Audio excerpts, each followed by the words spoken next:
ফিরে এলাম বিরতির পর। ঝাড়খণ্ডের মুখ্যমন্ত্রী হেমন্ত সোরেনকে ফের তলব করল এনফোর্সমেন্ট ডিরেক্টরেট বা ইডি। রাঁচিতে একটি জমি দখলকে কেন্দ্র করে আর্থিক বেনিয়মের অভিযোগের ভিত্তিতে তদন্ত শুরু করেছে ইডি। গত শনিবার প্রায় 7 ঘন্টা জেরা করার পর ফের আগামী 27 এবং 31শে জানুয়ারি ইডি অফিসে ডাকা হয়েছে মুখ্যমন্ত্রীকে। আর্থিক দুর্নীতি মামলায় ফের ইডির তলব ঝাড়খণ্ডের মুখ্যমন্ত্রী হেমন্ত সোরেনকে। এক সপ্তাহের মধ্যে এই নিয়ে দ্বিতীয়বার তাকে ডাকা হলো।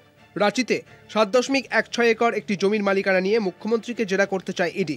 অভিযোগ, ওই জমিটি আদতে সেনাবাহিনীর, কিন্তু বেআইনিভাবে তা দখল করা হয়েছে। ওই জমি কেলেঙ্কারিতে ইতিমধ্যেই 14 জনকে গ্রেপ্তার করেছে ইডি।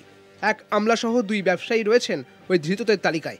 অমিত আগরওয়াল ও বিষ্ণু আগরওয়াল নামে ধৃত 2 ব্যবসায়ী ওই বিতর্কিত জমিতে শপিং মল তৈরি করেছেন। এই জমির মালিকানা সংক্রান্ত বিষয়ে বড়সড় আর্থিক দুর্নীতি হয়েছে বলে দাবি কেন্দ্রীয় এজেন্সির।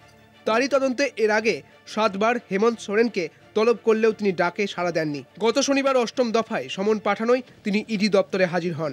প্রায় 7 ঘন্টা তাকে জেরা করে ইডি আধিকারিকরা। মুখ্যমন্ত্রীর দাবি, কেন্দ্রীয় এজেন্সিকে দিয়ে তাকে হেনস্থা করতে ষড়যন্ত্র করা হয়েছে।